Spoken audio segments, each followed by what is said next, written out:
one-stop platform for sustainable buildings. We bring together innovative solutions in the sustainable building space. We aim to simplify it for our end users. Our core belief is that sustainability is for everyone, and that means that everyone should be able to access sustainability, and it should be easy for them to understand the solutions provided. So today we are going to be hearing directly from our water purification and sanitation expert, Mr. Chandrasekharan J. He is the co-founder and CEO of Watsan Envirotech Private Limited. He is a visionary and an extraordinary innovator. He's been in this industry for the past 32 years, and he has trained and collaborated with some of the best institutes in India, including IIT Madras, IIT Jodhpur, and just too many to list here, I think. And he's also a heritage conservator. He works with temple restoration. We've heard a lot of stories about his work. Without further ado, I will let him share his screen and start talking about the wonderful work that was done. Water and sanitation means these are the two eyes of the needy nation. That is what I always pursue. Because during the heritage travels where I had gone to various villages to photo document and video document the ruins of our vast heritage, that too only within Tamil Nadu, I would have visited almost some 20,000 villages in and out, almost in every district in Tamil Nadu.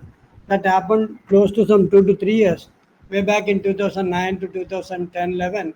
So I understood one basic thing. Wherever I went, there was lack of water, water, there was lack of good sanitation. Even though Swachh Bharat came up later, and also now Har Ghar Jal, the very problem of Har Ghar Nal to hai, but Har Ghar Jal is not coming. Let us take for example a village in Nalkonda, which has high fluoride in that region, which will eat away your bones and teeth if people are drinking water with high fluoride. When they open the water, first it comes a hush sound, as if some snake is hissing, and then after some few minutes, little bit of water will come, and that too for an hour or so with some murky, dirty color. And again after 1 hour or so, it will stop. Maybe after 5 6 days, again this hush sound will come, followed by a little bit of dirty water, and that's it. Pipeline is being laid everywhere, but we are not sure the water is potable, the water is continuously supplied. There came the innovation idea of both in both the regions, water and sanitation. So if you see, sadly, in most of the states in various parts of the country, there are a lot of region-specific contamination like high arsenic, high fluoride, even now high pesticides are coming in agrarian lands where high nitrate, phosphate, and urea and high ammonia and other things are noticed. That gives you skin cancer or leads you to cancer or high fluorosis dwarfs the people, eats away your bone and teeth. And none of the water companies or the RO companies have ever created water purifiers which are customized to the regional need. You can see this lady in West Bengal or these children in West Bengal. It's a very sad photograph. They don't even have dress to wear on their top. Only if the girls attain puberty, they are given a shirt. Otherwise, they don't even, and they even wear jute. Jute is easily available textile there, and they wear that. And again, access to electricity is a big problem. When RO is running, RO emits lot of eats away a lot of energy, almost wastes 70% of the input water. Then the PFAS and the elements, the membranes, which are dumped after 2 to 3 months, after the membrane becomes useless, it's another colossal, mighty solid waste mountains in various parts of the country. You might be knowing that most of the big NGOs like Rotary or Lions Club will be donating happily a water purifier in a village, but within 6 months or 7 months, even the MLA Lord Fund, MP Lord Fund, they spend a lot of money on putting up RO. The biggest sinister plan is it eats away energy, it uses a lot of 70% of water, carbon emission is very tremendous, the PFAs and the membranes which are thrown out are colossal and it cannot be digested away just like that. But these problems are not even known. And on the contrary, to go to the other side in the tribal areas and the remotest villages, they are not even aware that water should be filtered to drink. They don't even know that filter is there. But surprisingly, when I went to this West Bengal, 21 Paraganas and other regions, the school child was asking me, "Sir, will this remove AS3 plus or AR2 plus or A plus 5 plus?" That is the ion, arsenic ion in the water. That much the school teacher has educated him, but sadly they didn't have any remediation, for which we created Watsan. Watsan is nothing but the short form of water and sanitation. So we developed simply a clay-based natural water purifier. The clay candle is compressed in such a way that it creates nanopores which will only filter or percolate the water in the bottom vessel, and all the contaminants will be retained on the top. And to add on to the arsenic and fluoride remover, we have developed small cartridges which is just plugged in the bottom of the candle so that it removes arsenic. Or for that reason, fluoride remover, there are 7 cartridges which are doped with nanomaterials which are naturally built. You have to just pour the water in the container and keep it overnight, and then you pour it in the standalone filter. It will remove away fluoride. So these type of simpler solutions, again, do it yourself without electricity, without any wastage of water, without any membrane, was first created way back some 7 8 years ago. Then we graduated to the larger sizes like community filter. Then we went on building up water ATMs and things like that. And now we have a lot of accreditations and collaborations. We can proudly say that we are holding 5 government logos on our water filter from the Department of Science and Technology, Jal Jeevan Mission, CPET, which is the molder of food grade plastic. That is the premier plastic institute in the country. Then IIMT CSIR, who gave us the technology of this nanoclaw method. Surprisingly, more than 160 people took the license to make this candle, but the rheology and morphology of clay is so critical that they are not able to compress and make it into the nano-sized candle. So almost 163 people dropped out of it because it needs rigorous and continuous study of the material morphology and understand as a scientist and then create the product. Then scalability is another issue. What type of clay should we use? What type of material should we use? These are all very difficult science to elaborate in one minute, but that is what I did. I focused only on how to fine tune it and make it a perfect product. Thereby, we have reached close to 5 lakh households so far. And 2 IITs like IIT Jodhpur, IIT Madras for the arsenic technology, fine tuning the nanoclay technology. And then we have now IIT Kanpur, to whom we are talking about antibacterial coating on the candle. Everything happened in due course. And then I became a fellow of Royal Academy of Engineering, where furthermore researches are being done on using natural materials from Indian agriculture to be added as a remover of high TDS, high hardness, and whatnot. And then we have bigger NGOs like World Vision India, WaterAid, Water.org, Habitat, United Way. Everybody taking our water filters and lot of companies chipping in through the CSR. Why? Because our filters goes on and on for any number of years. I am myself using it for almost a decade. I have not changed the candle at all. Just rinse, wash, and use it, and that's it. Whereas compared to big players like Tata Swatch or Unilever, you have to replace the membrane or cartridge very frequently, and that is a big bane and in that technology and a big boon in our technology. And this is our story. We have reached close to 4 lakh households, pan India rural space to the unreached villages, tribal areas. We have done close to 3,000 arsenic removal filters, fluoride removal filters 5,000, and wherever there was flood and famine, first thing was to move out there was Watsan water purifier. Take it our Kerala flood or our Assam flood, Chennai flood. We are been distributing it in high volumes, and wherever there was no logistics also, we tried to combine with Indian Railways, take it to the last mile. From there, they used to literally carry it on their head and give it to the flood affected area. So that has been a repeated order where because the flood water was directly remediated through Watsan water purifier. And lot of CSR initiative and border security force from Kargil, Wagah, where they don't have any access to electricity because the enemy may shoot at the electrical pole or the transformer so that it creates a big bomb. They have all hidden posts which are very difficult to live in. In those places, Watson had created a water purifier, 200 liters one, which are also camouflaged in the same color, military green, so that the enemy cannot see from aerial view the water purifier is there. And this has been working fantastically for almost 6 7 years down the line. And most importantly, the intangible benefit. 2.5 billion tons of carbon emission has been saved by non-electric purification and avoiding boiling of water in the villages using firewood. Then reduce the 7 million tons of chemical and polymeric membranes which would have ended up as landfills. And most importantly, zero water loss, it reduces the water stress, plus it retains all the essential mineral and salts which are needed for the body's immunity and bone strength. And then being the filter media being siliceous material, natural clay, Even if it is discarded, it doesn't affect the environment. This is what we have done here, and a lot of awards, rewards keep coming. But the rewards and awards are the one. When I see the girl in West Bengal smiling happily without arsenic, and the girl in Rajasthan smiling happily without any hassle, so that her teeth will not be affected by fluorosis, that will be the best award or reward I could ever get. And talking about sanitation, again, Swachh Bharat is happening. Our Prime Minister has put a lot of effort in sanitation. Parameswaran Nair, who is known as a sanitation man, is now the Niti Aayog CEO. But all said and done, most of the toilets are compromised in quality. They put a tin roof or a tin door, and the bricks are not made in good quality. The RCC mix may not be good. Availability of sand and water may be a problem. Availability of a mason is a problem.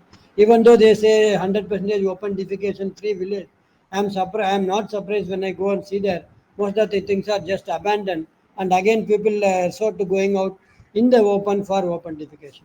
So what we did, we found a lot of glass fiber waste dumped by the windmill blade manufacturers like Susla and Gamesa, dumping almost 30,000 tons of glass fiber. We pulled that out. From that, we have developed complete water the toilets, which are again plugged in every panel, all the six sides, the roof and the bottom as Lego tie, and it can be molded in sunlight. You don't need any energy at all. You don't need big machines or this thing. Life size molds are there. We have skilled the local self-help group women itself to build up toilets so that they can become the skilled person, and they can pursue the job of building up toilets. And it has better guarantee and warranty than any cement product as well, and it is lightweight and bulletproof. So even if there is a tufan or a tsunami taking away the toilet and throwing it as apart, say 1 or 2 kilometers away, you can go and pull it back, bring it, reassemble and put it back in the same place, and that's what we do.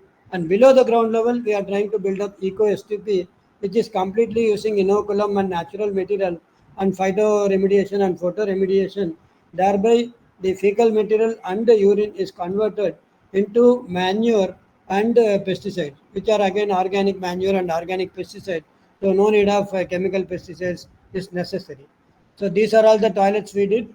In fact, Great Lakes of Institute Management student, when they heard our story and had gone there to teach about what social entrepreneurship is all is about, the students have crowdfunded and put the very first water filter way back some 7 years ago. And then we had installed more than 20 in Tirutharaipundi, some in Concour, Murugappa group, some 20. Almost 100 to 150 toilets have been put in various areas in schools, Anganwadis, in remotest village, where girls have come back happily for joining the school. Otherwise, after attaining puberty, it is very difficult for the girl child to come back to school because she has her own problems for not having a toilet. So this is our story, and what Watsan can offer further. We can do complete water management, study of hydrology and water availability, and suggesting green methods of water restoration, reusing, recycling, and resourcing. Remediation and treatment of effluent of any kind. It can be like textile dye, it can be pharma, it can be dairy water, it can be any type of water. We remediate completely using natural materials. Eco STB, as I told you, to convert the solid and liquid waste into manure and pesticides. Long term, larger water body restoration, developing marine life saving equipments and gadgets, helping startups in water and sanitation space to co create. And I am a manufacturing guy for almost 3 4 decades. So I can help them in creating a prototype. Somebody has a brilliant idea in both water and sanitation space, or for that reason, any product development. I can help them in prototyping, manufacturing the viable product, and then scaling and manufacturing, helping them as a mentor and a co-creator. And this is some example of the water management we did in a village called Alang, which is a shipbreaking yard. The water has high hardness. We put up the hardness reducing water purifier, larger capacities in a school. And then we did water restoration by bringing down the rainwater harvesting, by relaying the landscape in a slopey form. Just in half an hour rain, 30,000 liters of water just got accumulated in the pond there, and that was drained into the well nearby, which could collect almost 2 lakh liters within an hour or so. And we had to do Bungru method, where all the rainwater is completely drained through a trench using gravel pit method, and it goes to the old defunct borewell, thereby regenerating the borewell as well. So these are all some examples of larger impacts, and we have come out with even water ATMs and water dispensers to stop the women walking miles together to fetch water. And this is Watsan for you. And thanks to EcoCollab and the few interested guys who are listening over here. And this is the prelude for the Green Building Congress. Please visit stall number 55A if you are coming up to HICC Hyderabad from 20th to 22nd April. We have some fantastic products in and around in this Green Building products. And we, in collaboration with EcoCollab, Living Greens, Structure, Eco, we are putting up our stall over there. Please do welcome. Any questions, I can take it up. Thank you. Thank you, sir. Thank you. That was a fabulous presentation. And I think our attendees do have the option of unmuting themselves. So if there's any questions, we'll quickly take them uh, now, and then we can close the session. Yeah. Uh, can you handle like any suggestion for handling saline water? Almost equivalent to you can say the seawater. That's a difficult thing for any water conservationist to do, except RO. But yes, there are some native materials like some plant fibers, which you might have heard of some MOF, that is called Metal Organic Framework. That's a new engineering coming up. We are Okay. hopeful by next year we may not go as bad as seawater, but some TDS as high as say, let us say 3000 or 4000 in water are heavy hardnesses. Within a year or so, we will be bringing up technologies to bring it down. And then you must have heard of air to water technology. Hmm. But there the danger is it because of the evaporation and condensation method, the water becomes too thin to drink. It is not fit for consumption. It needs some mineral and salts for you to have good immunity. So there is some technology we are working on those type of air to water absorption. But what is available right now in India are very costly, like 3 lakhs, 4 lakhs, just to get 50 liters of water per day, which my filter can easily do some 180 liters per day. So the small standalone filter, which is hardly 2,500 liters. So I'm No, not seeing great traction, but the if you look at the overall saline area in the coastal regions of India, it is hardly 7%. So I think all these players may not be able to justify the volume of businesses over there.